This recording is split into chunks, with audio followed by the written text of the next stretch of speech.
찬양하겠네. 항상 주를 찬송하며 이 몸 바치오리다. 항상 주를 찬송하며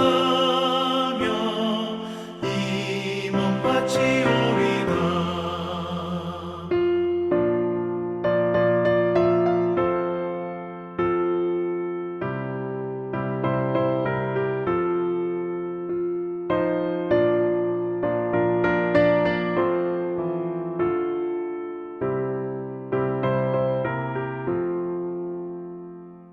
내가 주를 바라보니 나의 영혼 밝아져. 십자가를 지신 주만 항상 바라봅니다. 십자가를 바라보며 주만 따라가리라. 십자가를 바라보며 주만 따라가리라. 신기하고 놀라워라. 영광스런 왕의 왕. 나를 친구 삼아 주사 편히 쉬게 하시네. 주의 날개 보호 아래 영원한 식 없겠네. 주의 날개 보호 아래 영원한 식 없겠네.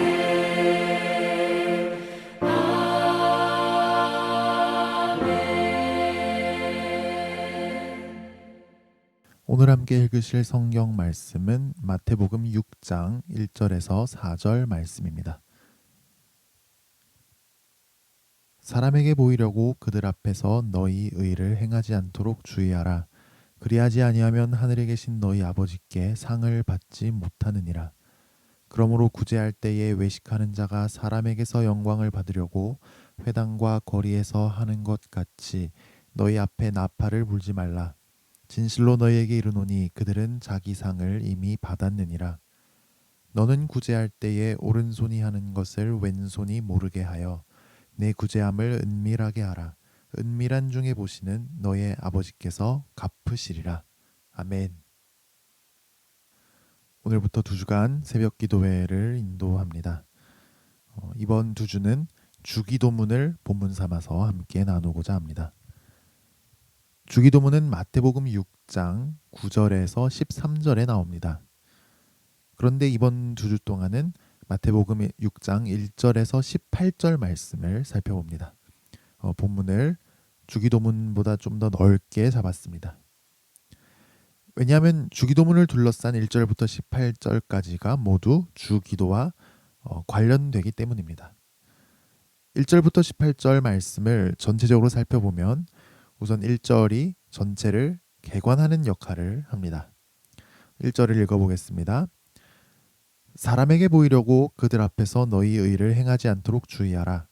그리하지 아니하면 하늘에 계신 너희 아버지께 상을 받지 못하느니라.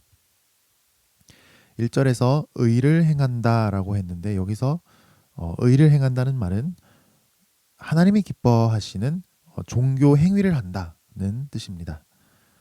6장 1절부터 18절에 언급되는 의를 행함, 즉 종교적 실천은 구제, 기도, 금식 이 세 가지입니다. 2절부터 4절은 구제, 6절부터 15절은 기도, 16절부터 18절은 금식에 관해 말씀합니다. 이 셋 중에서 기도가 본문 중심에 위치합니다. 내용도 제일 깁니다. 왜 그럴까요? 왜냐하면 예수님 당시의 사람들은 구제와 금식이 기도를 섬긴다고 생각했기 때문입니다. 즉 구제와 금식이 기도응답을 촉진할 수 있다고 여긴 것입니다. 사실 오늘날 우리도 큰 차이가 없죠. 간절한 기도 제목이 있을 때 특별히 우리는 헌금을 하기도 합니다. 또 많은 분들이 그냥 기도보다는 금식 기도가 더 파워가 세다고 생각을 합니다.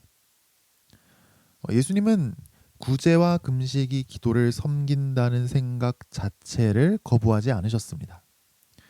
오히려 구제하고 금식할 때 상이 있다고 말씀하시는데, 여기서 상은 나중에 천국 가서 받을 상급이기도 하지만 이 땅에서 우리가 기도 응답 받는 것이기도 합니다. 그러니까 구제와 금식은 좋은 것이고 기도를 돕고 섬기는 귀중한 역할을 합니다. 그런데 문제는 예수님 당시에 이 구제와 금식을 잘못 사용하는 경우가 너무 많았다는 점입니다. 이 중 오늘 본문에서는 구제가 잘못 사용되는 경우를 지적하십니다. 2절 말씀을 제가 다시 한번 읽어보겠습니다. 그러므로 구제할 때에 외식하는 자가 사람에게서 영광을 받으려고 회당과 거리에서 하는 것 같이 너희 앞에 나팔을 불지 말라. 진실로 너희에게 이르노니 그들은 자기 상을 이미 받았느니라.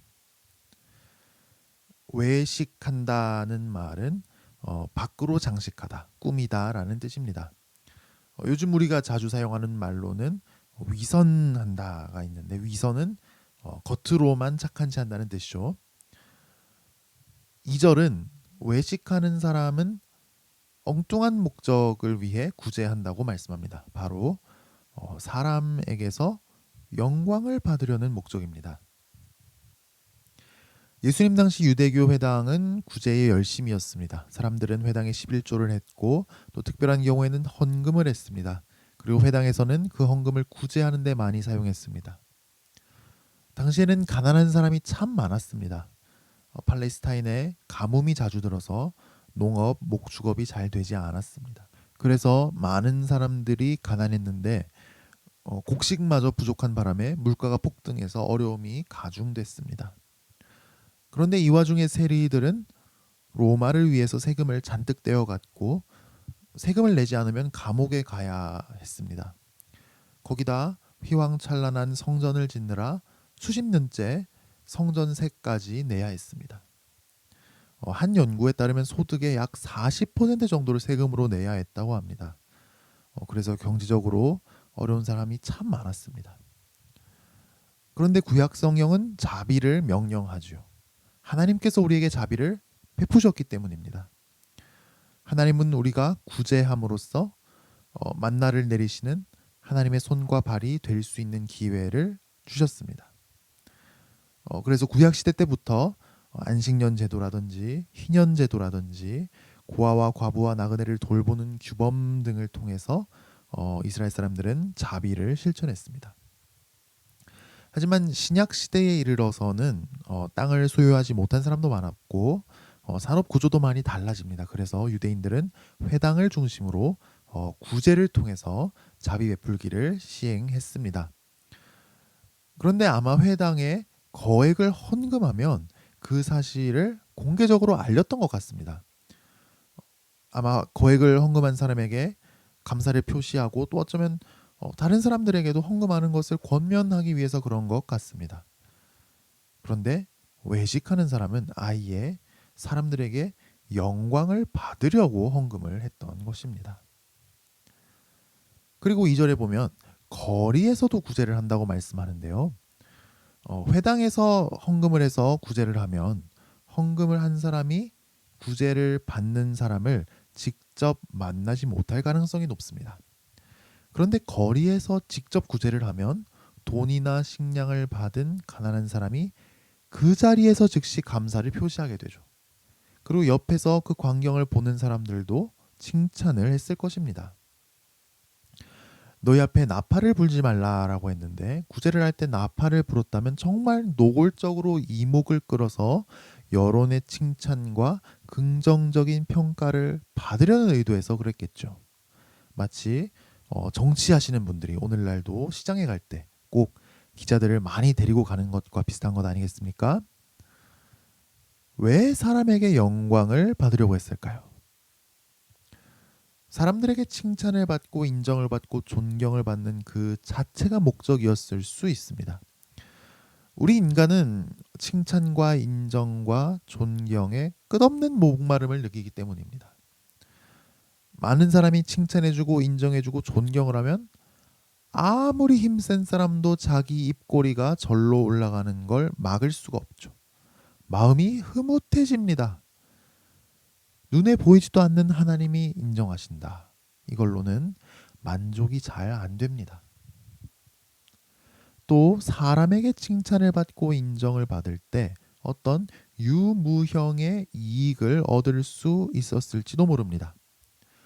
오늘날도 그렇지 않습니까? 예를 들어서 교회에서나 세상에서 선출직에 오를 때 사람의 칭찬을 받고 인정을 받고 존경을 받으면 표를 더 받을 수 있겠죠. 그리고 이렇게 높은 자리에 오르면 어쩌면 이권에 개입할 수도 있을 겁니다. 주님은 이를 두고 무엇이라고 하십니까? 그들은 자기 상을 이미 받았느니라. 여기서 이미 받았다는 다 받았다라고 해석할 수도 있습니다.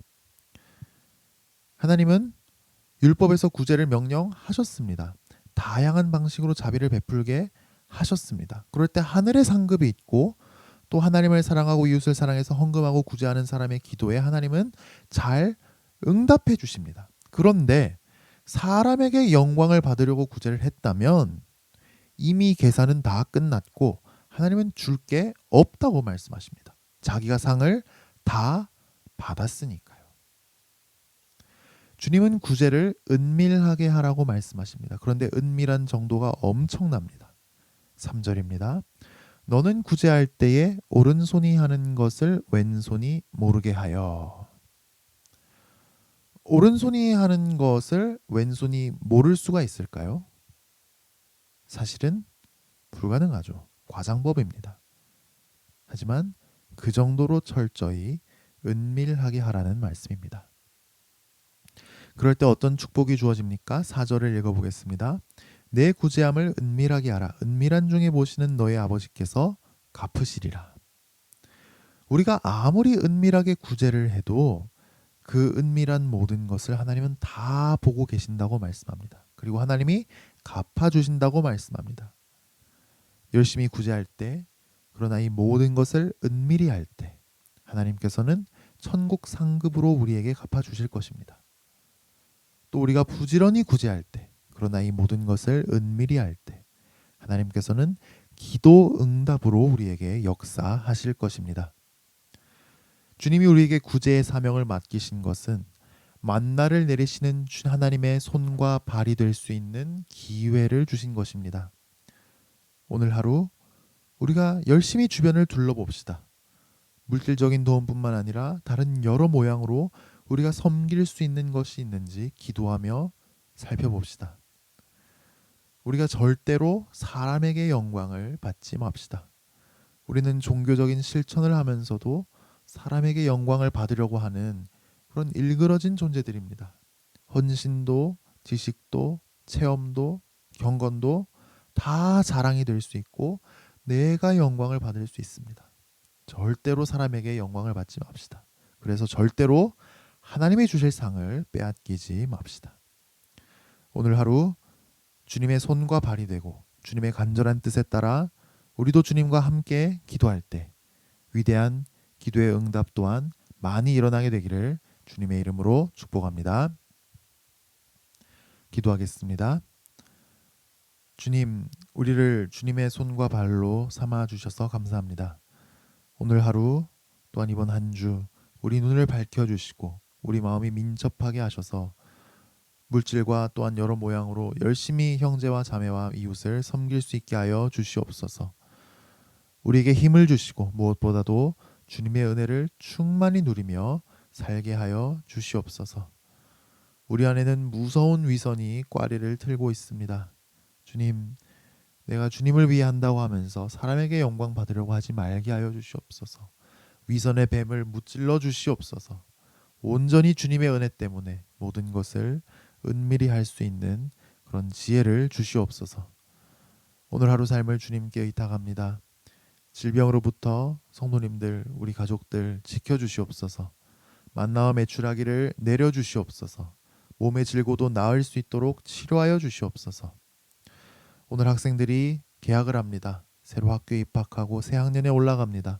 좋은 친구들 많이 사귀고 늘 행복하고 즐겁게 학교 다니고 절대로 좌절하거나 실망하지 않도록 마음을 지켜주시옵소서. 아름답고 주님을 위해 사는 멋진 미래를 주시옵소서. 예수님 이름으로 기도합니다. 아멘.